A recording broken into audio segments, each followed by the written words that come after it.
Hey, what is up guys? My name's Nate and welcome back to episode 7 of A Nuclear with Every Gun in Black Ops 3. So we are just plowing our way through this series, doing really good in Black Ops 3 recently, and a big part of that is because the hit registration has felt like way better the last couple of days. I don't know if it was in the latest patch or what, but for some reason it seems like they definitely I wouldn't say fixed, but they definitely made the hit registration a lot better. When I'm aiming on people, it's actually hitting them, and it doesn't feel as delayed, which is really good. But anyways, for this episode, we are using the Vesper. Now, I had like a ton of comments saying that this was the best SMG, and this is the weapon that I should be using. And even though I don't really agree it's the best SMG, I'm definitely going to say it's really good. But that's kind of how it is with all of the SMGs. You know, all the SMGs in this game are really good for some reason. And this SMG definitely does not fall short of that. This thing is just like, it's basically like the Skorpion 3.0. It's got very little recoil, its fire rate is unreal, and I mean you can pretty much just instant kill people with this because of how fast it shoots. Now the only issue with it shooting extremely quickly is the ammo runs out really quickly in your magazine. So what I was kind of going back and forth to was extended mags and fast mags.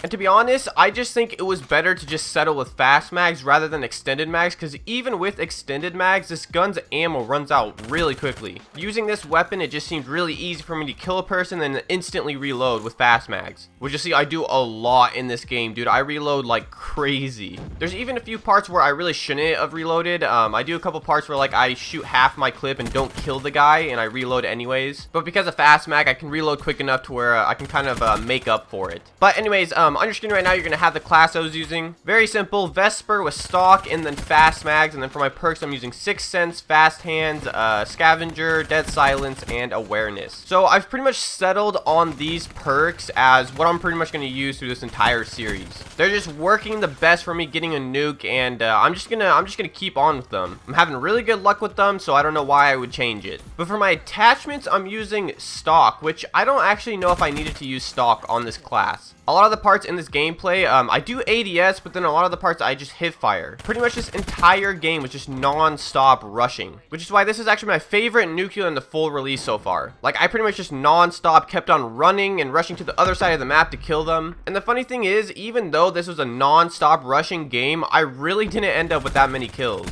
Like, it just goes to show you how fast-paced this game is, to where all your teammates still get a lot of kills. And on this class, I'm not using overdrive, so I couldn't really get to people quick enough to take all the kills from my teammates. So instead of using overdrive, I'm using a vision pulse, which is probably my favorite or second favorite specialist ability in this game. This ability is so helpful when getting a nuke. I think I explained this in like my third or second nuke. I don't remember which one it was, but I explained how with this, if your hater goes down, this comes in handy big time. And you'll see from this gameplay, my hater goes down so quickly. I don't remember if it got shot down or what. I'm pretty sure it did, and it just got shot down like immediately. You know, it's kind of annoying getting this crazy streak and then being rewarded with something that can just get shot down by a low level. But enough of me complaining. I thought this nuke was so cool. There's actually one part in this gameplay. I'm not going to spoil it completely, but I do get like a serious clutch. I rushed up a little too much and realized that I did, and backed up, and I ended up like picking off 2 people and pretty much just saving myself. Like, somehow I stayed concentrated and just didn't break.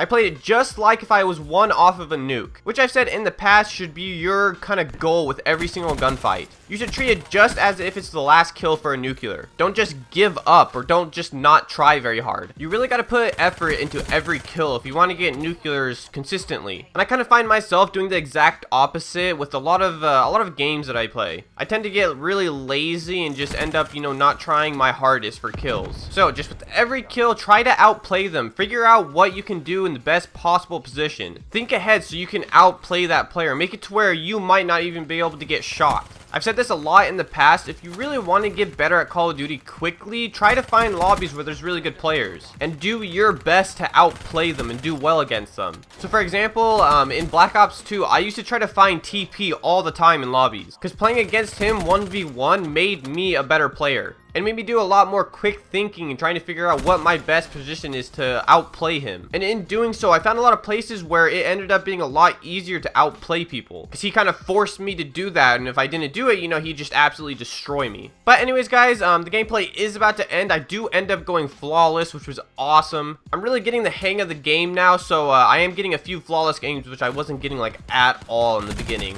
I'm kind of sort of figuring out the spawns in TDM. They can be really random. I know a lot of people were telling me that the spawns are really bad, and I kind of disagreed with them. Now I'm kind of seeing where the spawns are getting a little wanky, and it's really hard to predict them, but they will end up making them a lot better. I know the spawns in free-for-all were like terrible, and then David Vonderhaar ended up, you know, fixing them. Not fixing them, but making them a lot better. So you just gotta wait for some more patches.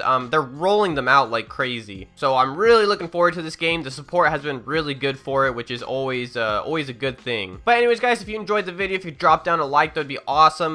The likes on the last video were crazy. I think we got to like almost 400 likes before anybody even disliked the video, so that was awesome. I think that's actually like a record. So thank you guys a lot for the support on that M8 Nuclear. But anyways, guys, thank you for watching the video, and I'll see you in the next one. See you later.